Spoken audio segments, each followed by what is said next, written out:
जी। मैं आता हूँ सुनील शुक्ला जी के पास। इस बीच हमारे बीच अनिल रॉयल जी भी जुड़ गए हैं। आपका भी बहुत-बहुत स्वागत है न्यूज़ टाइम के मंच पर। धन्यवाद जी।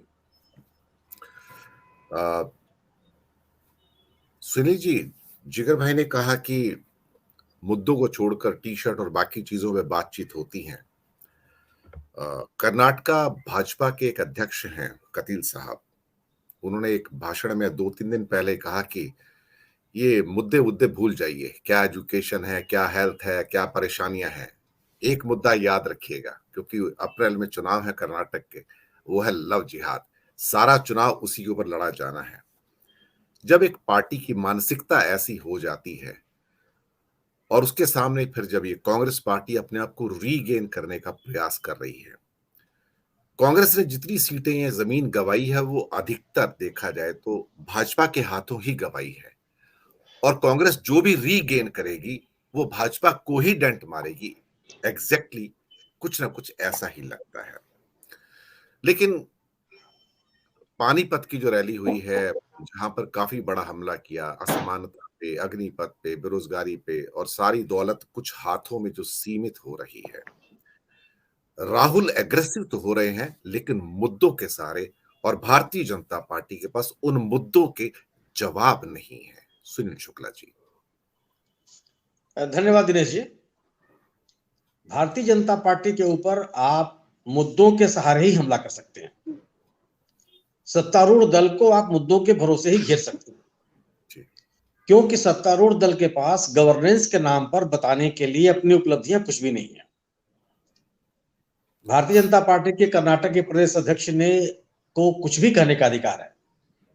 वो लव जिहाद की बात करें, वह बहुसंख्यक अल्पसंख्यक की बात करें, वह हिंदुओं की सुरक्षा की बात करें, किसी को कुछ कोई भी अधिकार है। लोकतांत्रिक देश में रहते हैं, अपनी बात कर सकते हैं आप। लेकिन सवाल यह है कि आप कुछ भी कहें, जनता सुन क्या रही है। 2014 में जब लोगों ने, इस देश की आवाम ने भारतीय जनता पार्टी को सत्ता सौंपी थी, तो उसने लव जिहाद को रोकने के लिए थोड़ी सौंपी थी। उसने अयोध्या में राम मंदिर निर्माण के लिए थोड़ी सौंपी थी। उसने वाराणसी में काशी विश्वनाथ कॉरिडोर बनाने के लिए सत्ता नहीं सौंपी थी, गवर्नेंस के लिए सौंपी थी। आपने ये कहा था कि एक नेता हमारी पार्टी में ऐसा है जो 3 टर्म एक राज्य का मुख्यमंत्री रहा है और जिसके पास विकास का मॉडल है। आपने ये कहा था कि अयोध्या का राम मंदिर हमारे लिए आस्था का विषय है, राजनीति का विषय नहीं। आपने लोगों को कहा था कि बहुत हो चुकी महंगाई की मार। आपने ये कहा था कि आप किसानों की आय हम दुगनी करेंगे। आपने ये कहा था कि आप स्वास्थ्य व्यवस्था को बेहतर करेंगे। आपने ये कहा था कि आप ईज कॉमर्स करेंगे, मतलब लोगों को व्यापार में, काम धंधे में सुविधा हो। आप इन तमाम चीजों का आश्वासन आपने दिया था। आपने इस राष्ट्र के सकल घरेलू उत्पाद को दुगना बढ़ाने की बात कही थी। आपने कहा था कि रोज 2 करोड़ लोगों को आप रोजगार देंगे। कुछ नहीं हुआ। और केवल एक नेता के व्यक्तित्व को बनाने और विपक्ष के नेताओं को खारिज करने का अभियान चलता रहा। तो निश्चित रूप से आज मुद्दों के ही सहारे आप किसी सत्तारूढ़ दल को घेर सकते हैं। अतीत में ही होता रहा है, आज भी यही होने वाला है। और जो राहुल गांधी ने शुरू किया और उसी के सहारे लोगों का जन समर्थन उनको हासिल हुआ।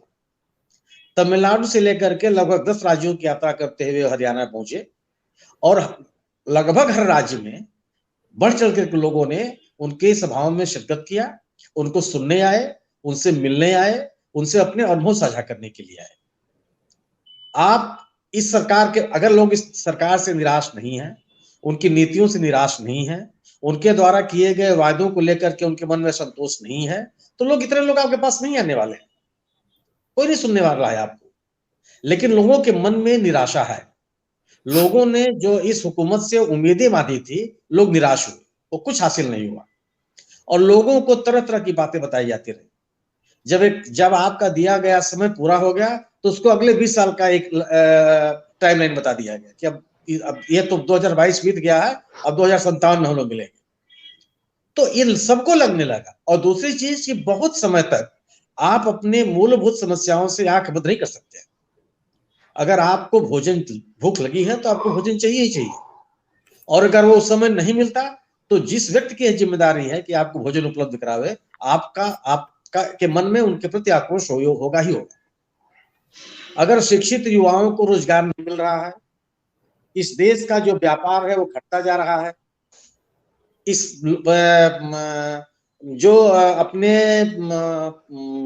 व्यापार संबंधी गतिविधियों के लिए जो राज्य जाना चाहता था गुजरात, वहां के उद्यमियों को समस्याएं आने लगी। अगर वहां के हीरा उद्योग, वहां के टेक्सटाइल्स उद्योग के टर्नओवर में कमी आई, रोजगार के अवसर कम हुए, तो ऐसा नहीं है कि लोगों को इस बात का एहसास नहीं। और एक विश्वव्यापी समस्या है। और अगर आप लेकिन ये भी है कि अगर आप नरेंद्र मोदी को घेरने की कोशिश करेंगे तो निराशा हाथ लगेगी, क्योंकि एक बड़ी तादाद है जो आज भी जिसको नरेंद्र मोदी आज बहुत अच्छे लगते हैं, उनका कैडर है पार्टी का, वो उनसे निराश नहीं। उनके जो राजनीति के जो तौर तरीके हैं उनको लेकर के अभी लोग उनसे निराश नहीं हुए, लेकिन मुद्दों को लेकर के वो लोग भी निराश है जो उनको बहुत बड़ा नेता मानते हैं, एक अवतारी व्यक्ति मानते हैं। आप मुद्दों की ही बात करके सरकार को घेर सकते हैं, जिसको राहुल गांधी ने अपना रास्ता बनाया, अपने लिए मुद्दा, अपने यात्रा का आधार बनाया। और इसका समर्थन इस मुद्दे पर आपको हर जगह से, क्योंकि अगर इस देश की अर्थव्यवस्था गिर रही है, लोगों को रोजगार के अवसर कम हो रहे हैं, व्यापार में निवेश नहीं है, कृषि में निवेश नहीं हो रहा है, स्वास्थ्य की सुविधाएं घटी हैं, शिक्षा महंगी हुई है, तो इससे हर व्यक्ति प्रभावित है, हर व्यक्ति का गुणवत्ता क्वालिटी लाइफ प्रभावित हो रही है, और आप इससे कुछ बोलने के लिए तैयार नहीं। जिस तरीके से संघीय ढांचे और संवैधानिक संस्थाओं को कमजोर करने की कोशिश की गई, उससे लोगों को उसको लेकर के लोगों में विमर्श बढ़ा है, तो आप इससे इनकार नहीं कर सकते।